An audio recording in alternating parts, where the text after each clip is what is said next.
welcome to another cup of coffee with me, Sandy. Well, I have been very privileged today because I've been reading books from an author that I didn't know about before. And I checked her out and I found her. And her name is Joan Fallon, and she actually lives in Spain. So I'm very privileged to have her on Cup of Coffee. Hello, Joan, and how are you? Hi, I'm fine, thank you. Good. Thank you for saying yes to coming on Cup of Coffee with me because I've been reading your books. And what interested me when I got my books from the bookshop, which you can get in Spain and all over as well, is that you have a series, a wonderful series of crime fiction. And because I was involved with crime for many years in the UK, this grabbed me. And I want to tell you, I have been absolutely fascinated with Jacaranda. And tell me about, how did you come to do it? Why did you come? And where do you get your inspiration from? Well, actually, I've been writing for a lot of years now, and my husband would read my books, and he quite liked them. But what he really liked was detective fiction, and he used to read all the big detective authors, and uh, and he was always saying, "Why don't you write some crime fiction? Why don't you write some crime fiction?" And I made up various excuses. And then he died, and I'd finished a book, and I thought, I know, I'm going to write a crime story for him, even though he's not here to read it. And so that's why I started it. And then, of course, I got into it. And like most crime fiction that you watch on the television or read, there tends to be a series, you know, a main character, and then you carry on, one book leads to another, and that's what happened. So you have got, first of all, you have got Jacaranda Dunn, who is your private investigator. And you Yeah. have written books of Jacaranda Dunn. I've gone through two of them. Uh, Sophie is still missing, and I'm just moving over uh, to show that I'm also reading. I don't know if Dark Heart was your first one or if I'm doing it in different sequences, but I know that I'm loving it. And Sophie, I mean, the last chapter, I was, I had people knocking on my door, and I said, "No, no, I'm just busy. Let me finish. I will come back to you in about 10 minutes," because I could not put it down, and I love it. I really do. So it has Oh, been, well, this summer is going to be Jacaranda done. Uh, where did you find her name from? well, at first it was going to be Jennifer Dunn, and but my editor, she always says, you know, if you writing crime fiction is quite different from what you've been doing, and what people look for is a really memorable detective, memorable for whatever reason. They're an alcoholic or they've got family problems, but you know, you've got to get this so people are interested in finding out not just about the story, but about the detective and the backstory. Um, and so I thought, well, maybe Jennifer's a nice name, but it doesn't grab you. So I'll look for something different. And I thought, yeah, Jacaranda, that's quite nice. But So, I find that interesting because jacaranda to me is the flowers in summer mm, months in South Africa. The jacarandas are all over, and they are in Spain as well. And you see yeah. the streets are just like carpets of jacaranda. And when I looked at the surname of Dunn, I thought, well, she's done it already. I mean, there's private detective, there's private investigator. And you speak about her having worked at New Scotland Yard, well, with the Metropolitan Police. And that, of course, was something else that I thought, this I've got to get into because I had an office in Scotland Yard for many years and worked with Metropolitan Police. This is all interesting. So that was my fascination when I picked the book up without reading to actually read. But I know that you've done very many other books, which I haven't read as yet.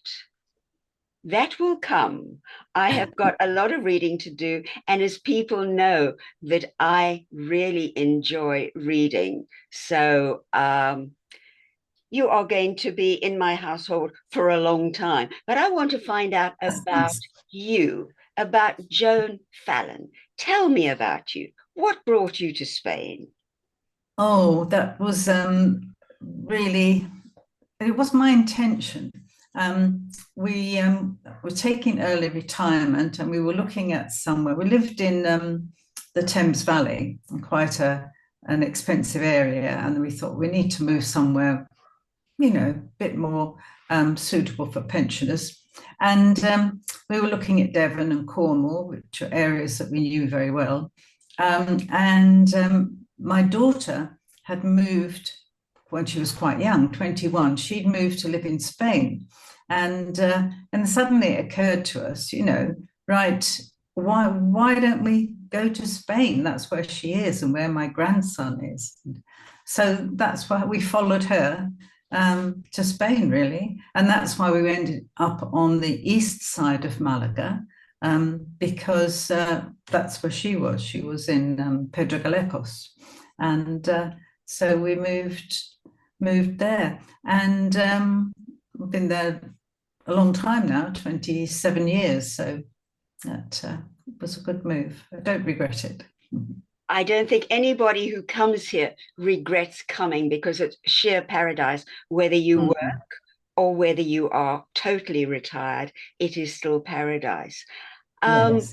Going further into you, tell me about some of the other books that you've written, because I haven't read them and I haven't done any research. I need you to tell me. Okay.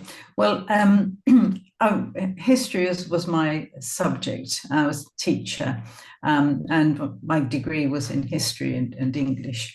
And so when I came to Spain, the first few years were taken up with settling in, making friends, learning the language, and exploring the area. And we went to Cordoba, and one of the first books I wrote was about Medina Alsada.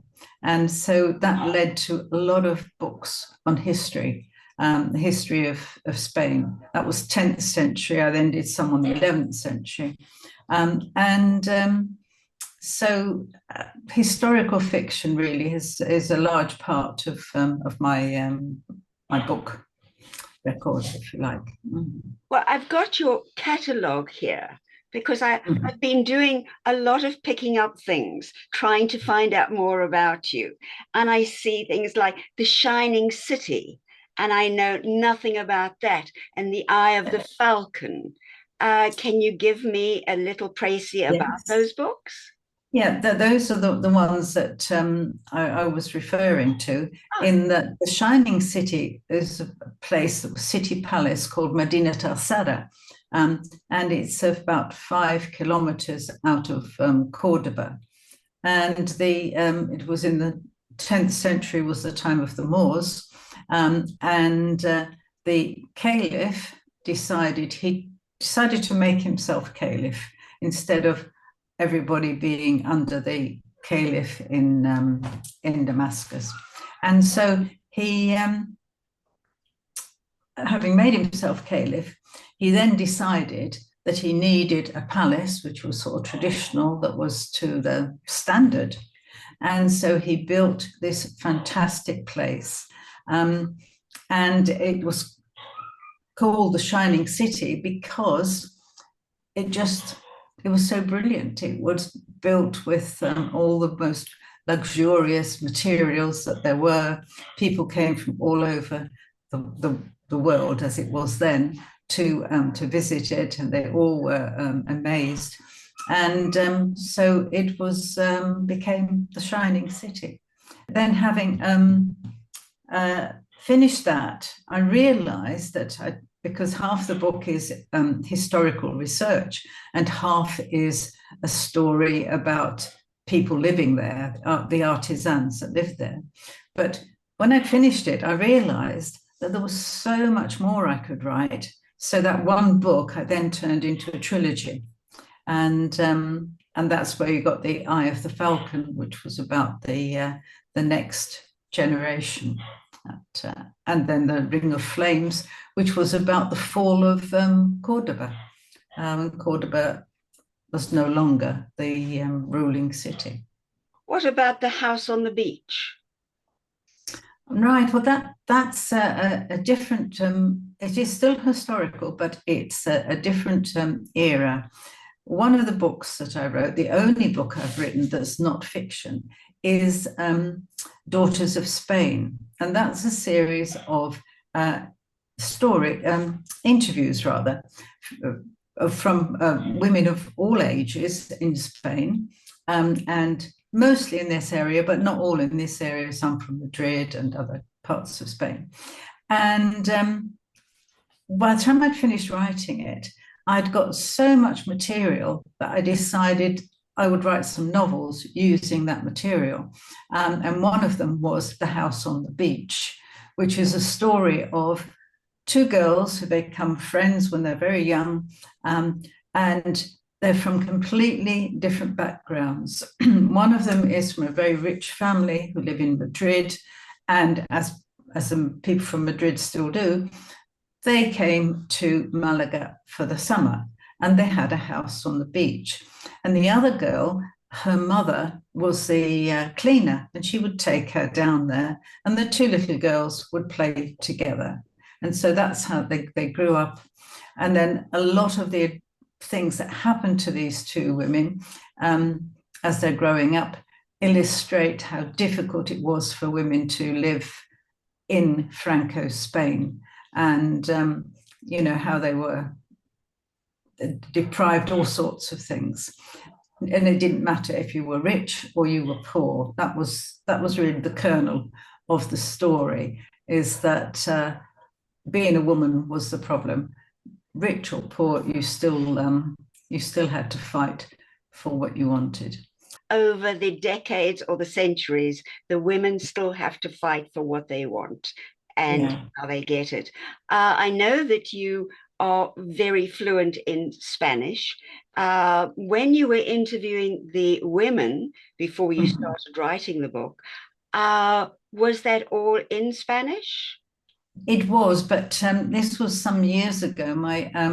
And so to be absolutely sure that I'd understood, I taped all the interviews, and then afterwards I was able to go through them more slowly and translate them into English.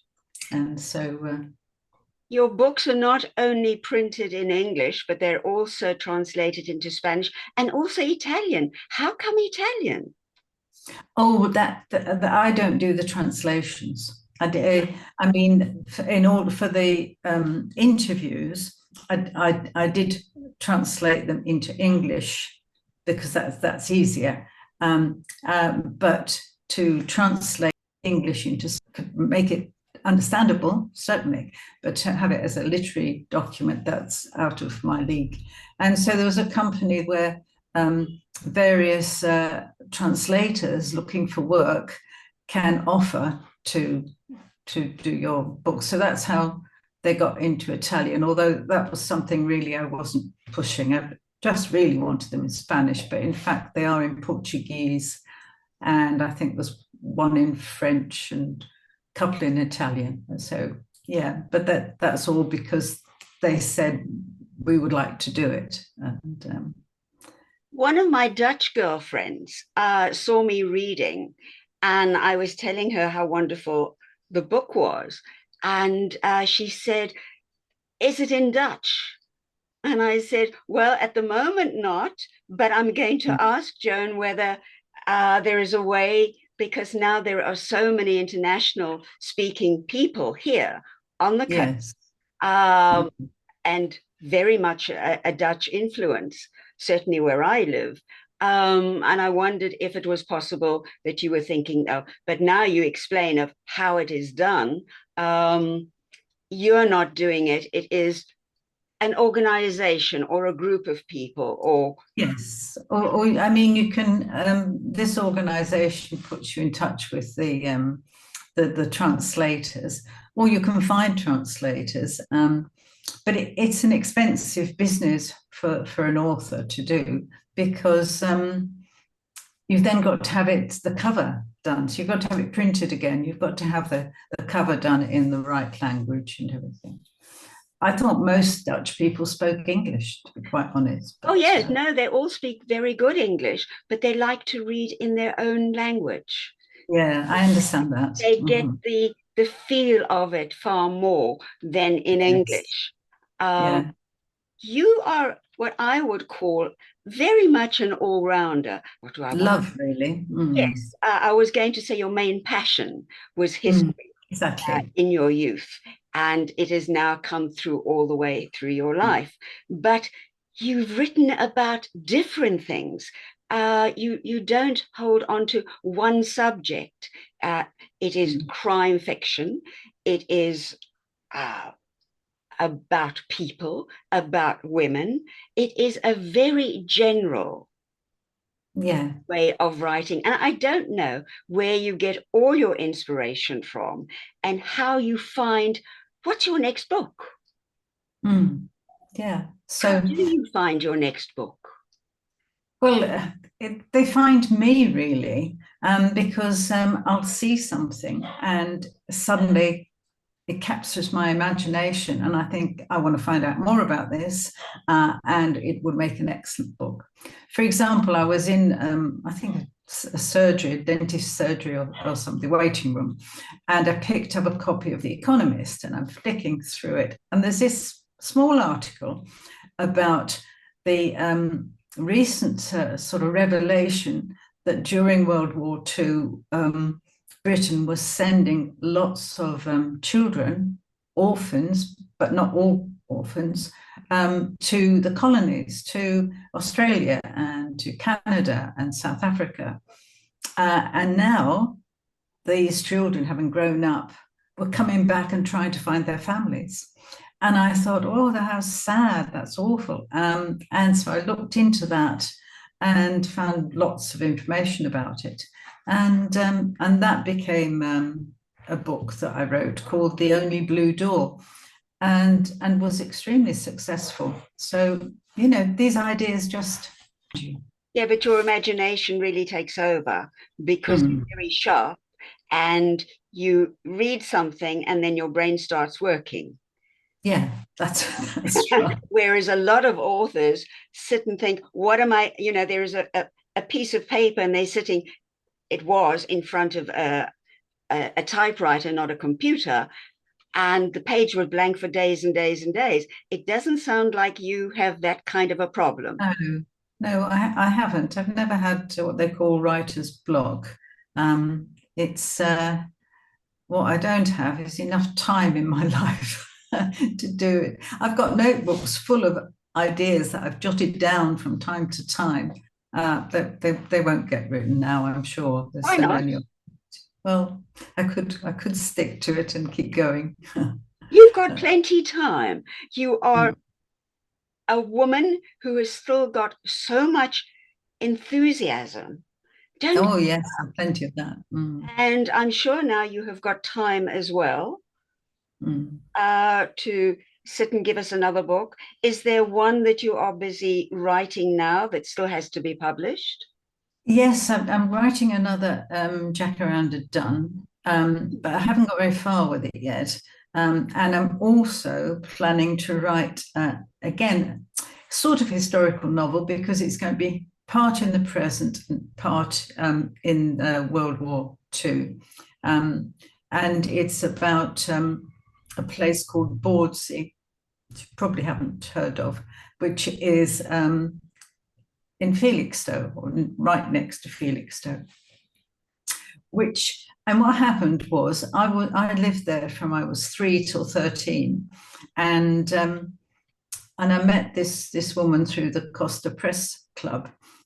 And she said she was from Felixstowe. And I said, oh, that's just a real coincidence.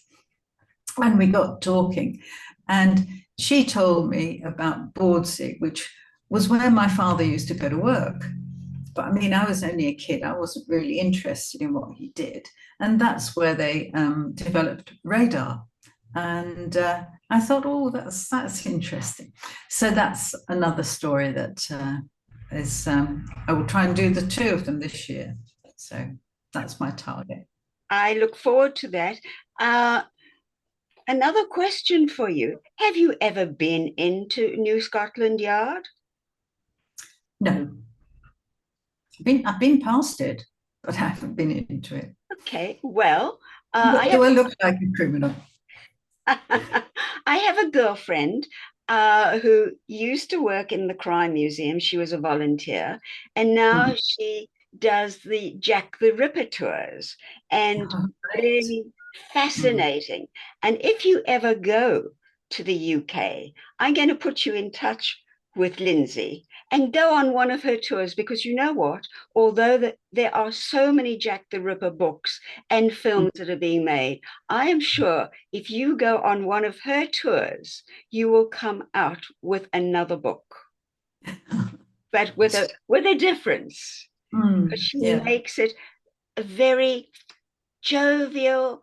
It is not macabre, although it is macabre, but she has got a very good way of putting it over, and it becomes a fun evening. And of course, she does it at night. So give that as a little thought in your head. Right. Is there anything else that I have left out? Because I wanted to cover so much of what you've done, and so many of the books that I haven't read yet. Is there one that you can say to me, okay, Sandy, the next one that you should read is? Well, depends on your taste, but I think The Only Blue Door that's been my most successful book. And as long as you don't mind shedding a tear or two. I find that difficult. I'm not a crier, but I can get a lump in my throat. Will that do? That will do, yes. Okay. And lastly, please let me know when Jacaranda Done number 6 is going to be published, because by then I will have read all 5 and will be chomping at the bit to hear what Jacaranda Done PI is up to now. Thank you. Thank you for being a guest. Thank you for being so knowledgeable and sharing so much of your time and of your works. And if people want to find your books, I know that there are several bookshops in the Marbella area and Estepona area, San Pedro area, where people can buy them. They can also get them, I'm sure, on Amazon. And where else? Well, actually, if they're around in Malaga this week, it's the Malaga Book Fair. And so I'm selling books there at a reduced price. So if they're interested, then... Well, as long as you're going to sign it with their names, I am very particular that way. And I say thank you to you for signing the one book to me. And I treasure books, so thank you. And good luck at the fair. How long is it on for? I think it's on until the 11th, so the end of this week. And I'll be there signing books. My books will be there all the time, but I'll be there signing books on Wednesday and Friday afternoon. Okay, we may have a little problem with that, because I can't tell you when this is going to go out on YouTube and all the social media platforms. So if they have missed the book fair in Malaga, they can get it. They can read Kindle. They can buy the books in bookshops. And on Amazon. And on Amazon. Do you have a website? Yes, yeah, I do. It's a simple one. It's just joanfallon.co.uk. Okay.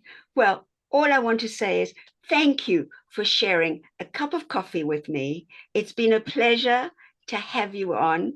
And I know that you're very busy. So go back to your computer or your tape. I don't know if you're taping any of your thoughts. I know that I do at night. I certainly record my thoughts just in case I forget them in the morning. And I'm not even an author, but I don't know how you work. But thank you for joining us. And to my viewers, I say, well, I'm sure that you enjoyed all that Joan Fallon had to share with us. I know who my next guest is going to be, but as always, I never share it with you just in case it falls out of bed. You never know. But in the meantime, take care, be well, take care, and bye bye. And Joan, thank you, and bye bye to you. Take care. Thank you so much, Sandy. Bye-bye. Bye bye.